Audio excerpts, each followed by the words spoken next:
세상의 이슈들을 정확하게 진단 분석하는 통찰력 구단 김종문 전도사의 세상클릭TV입니다. 시청자 여러분 반갑습니다. 오늘 오전에 이어서 두 번째 방송을 시작하게 되었습니다. 자, 오전에는 윤석열 청문회 용도 폐기용이다. 전 그렇게 진단을 하고 방송을 했습니다. 그동안 문재인 정권이 항상 그랬듯이 이들의 속성은 써먹을 때까지 써먹다가 필요 없으면 용도 폐기하는 것이 이들의 속성입니다. 이번에 그 대상이 윤석열이다. 저는 그렇게 생각을 합니다. 야당이 이에 이용당하지 말아야 되는데 자유한국당이 잘 대처할 것으로 봅니다. 자, 이번 방송은 패스트트랙에 관련되어서 지금 심상정이가 팽을 당했지 않습니까? 자, 사개특위냐 정개특위냐를 두고 위원장을 민주당에서 어느 것을 맡을 것이냐. 어저께 의총에서 결론을 못 내렸죠. 바른미래당은 뭐 낄 자리도 아닙니다만 아무튼 지난번 야합으로 패스트트랙을 통과시키고 국회로 넘겼는데 저는 그때 그렇게 뭐 많은 국민들도 그렇게 생각했을 겁니다.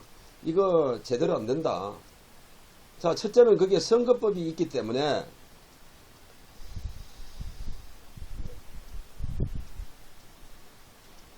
지역구를 줄이자는데 동의하겠습니까? 국회의원들이 집 밖으로 내놓겠습니까? 그래서 저는 불가능할 것이다 이렇게 봤는 거고요. 한국당에서는 아예 비례대표제를 없애자 이렇게 나왔던 건데 사실 다른 법도 아니고 선거의 룰을 정하는 법을 제1야당을 배제시키고 한다? 전 국민들이 동의할 수 있겠습니까? 그러나 그것까지도 문재인 정부는 하고 있습니다. 그런데 이번에 심상정이 정개특위 위원장이었죠.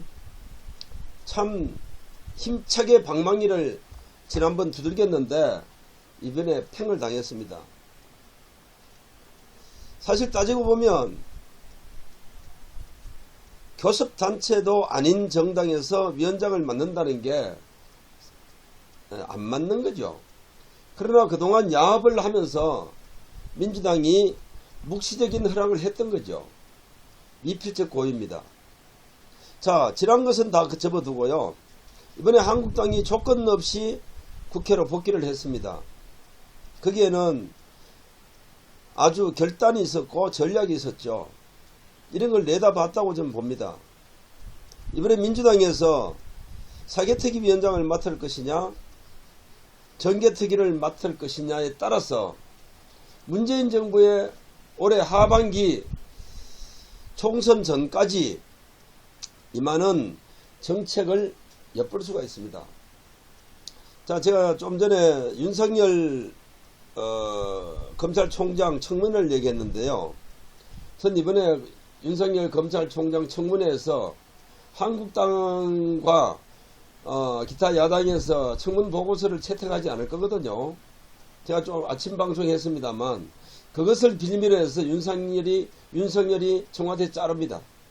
그동안 자르지 못한 것은 잘못 찔리는 데가 많거든요. 청와대에서.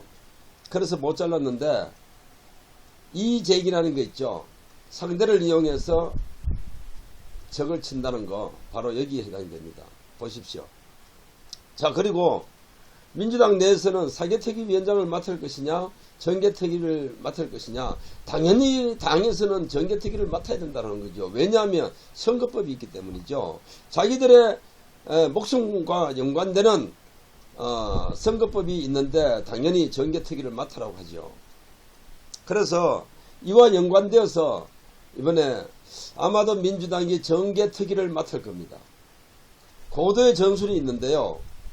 청와대에서는 이번에 내년 총선에 몰두하고 총선에서 이기고 그 다음에 그야말로 우리 자유진영에서 자유우파 진영에서 염려하는 헌법 개정에 들어갑니다. 그리고 사회주의와 고려연방제 공산화가 되는 겁니다. 그 길을 가는 거예요. 그동안 사법개혁을 외쳤던 문재인 정부가 이제 속이 드러나는 겁니다. 조국을 통해서 그리고 조국은 윤석열을 앞세워서 정치 사법개혁이라는 빌미로 야당을 꼼짝 못하게 올가맸지 않습니까? 약점을 다 집어넣고 그렇게 했는데 그것이 이제 여러가지 측면에서 문재인 정부가 실정을 하고 있는 것이 많잖아요. 예를 들면 남북회담 잘 안되죠. 이번엔 판문점 회담 덜덜 있었죠.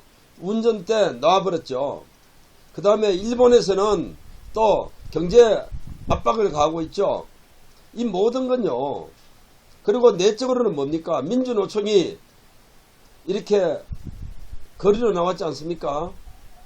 그동안 민주노총이 이 문재인 정부를 만들어준 세력들인데 되지도 않을 공약을 내가지고 당선되다 보니까 이들이 이제 나서는 거죠. 약속을 지키지 않는다고. 사실 이런 약속들은 애초부터 지켜서는 안 될 약속들이에요. 자, 이런 것들까지 해서 문재인 정부가 실패를 거듭하고 있습니다. 사실 저는 친일파가 아니에요. 제 아내는 독립군의 후손입니다. 그런데 이번 일본의 경제 정책은요, 저는 보복이라 하지도 않습니다. 다 문재인 정부가 문재인이 저지른 일입니다. 그래서 이것은 누가 풀어야 되느냐? 국민들이 불매운동을 하고 이래서 풀릴 문제가 아닙니다. 문재인이 나서서 해결해야 됩니다. 외교 라인에서 실패한 겁니다. 그동안 문재인 정부는 외국들에게 우리의 우방들에게 신뢰를 다 잃어버렸어요. 그래서 이 아베가 경제 보복을 하는 거 보복이라 하고도 쉽지 않은데 경제 정책을 이렇게 수출 중단을 하는 것 트럼프 대통령 개가 없이 했다고 보십니까? 트럼프의 개가가 있었습니다. 판문점에서 그렇게 쇼했던 거 철저히 트럼프에 깔려진 쇼입니다. 거기에 김정은이가 놀아났고요. 더욱더 문재인이가 놀아난 겁니다. 한 발 더 앞서서 문재인은 운전대까지 빼앗겨버렸습니다. 자, 이런 여러가지 정책으로 인해서 국내외적으로 어려움에 처하다 보니까 이래서는 안되겠다. 이제 이래서 안되겠다기보다도 능력이 안되는 거죠. 그래서 내년 총선에 몰두해서 일단 다수당이 되고 자기들 말대로라면은 100년 집권을 위해서 헌법을 개정하겠다는 거 아닙니까? 요즘 이 휴대폰에 올라오는 내용들을 이렇게 보면 참 여러가지 일들이 가슴을 많이 서리게 합니다. 이회창이가 하고 있는 지시, 제가 어저께 김문수 지사, 차명진 전 의원 얘기를 들었는데요.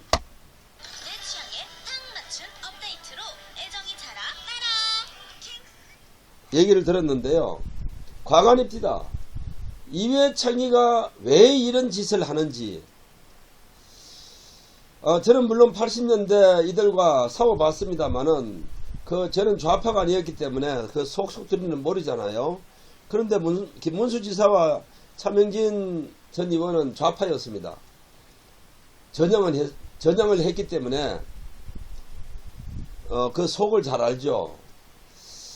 참 이것들을 이런 모습들을 국민들이 알아야 되는데 아직까지 모르고 감성에 젖어서 이들이 선동 전략에 넘어가는 경우가 있습니다. 자, 아무튼 지금 흘러가고 있는 청와대의 전략이 바뀌고 있다. 아마도 이번 패스트 트랙을 결정하기 위해서, 통과시키기 위해서 정개특위를 맡고 민주당이 사개특위를 한국당이 맡지 않을까. 이렇게 되면 민주당의 속이 다 보이는 겁니다. 그동안 사법개혁을 하겠다고 외쳤던 문재인 정부가 자기들 밥그릇 챙기기에 전략을 바꿨다. 물론 사법개혁도 어거지를 쓴 거죠. 적폐라고 꺼내 보니까 자기들 민주당, 자기들 측근들이 줄줄이 엮여 들어가니까 미투, 드루킹, 이 모든 것들이 그렇지 않습니까? 중단해버렸고요. 이번 사법개혁도 국민들을 위해서, 사법의 개혁을 위해서 외쳤던 문재인 세력이 이제 자기 밥그릇 챙기기 위해서 선거법에 골몰하게 될 겁니다. 자, 이것이 문재인과 그 세력들의 속입니다. 민낯이 다 보이는 이런 것. 자, 여러 가지가 있습니다만 김정문 전도사의 세상 클릭 방송에서는 이런 부분들을 하나하나 통찰력 있게 방송을 하도록 하겠습니다.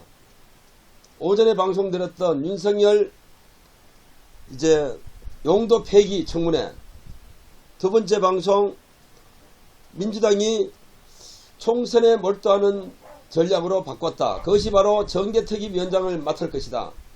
자, 여기서 중요한 것은 한국당이 여기에 속지 말아야 됩니다. 이들의 꼼수에 속지 않는, 꼼수가 아닌 전략을 짜야 합니다. 오늘 김정문 전도사의 세상클릭 TV 여기서 마치도록 하겠습니다. 대단히 감사합니다.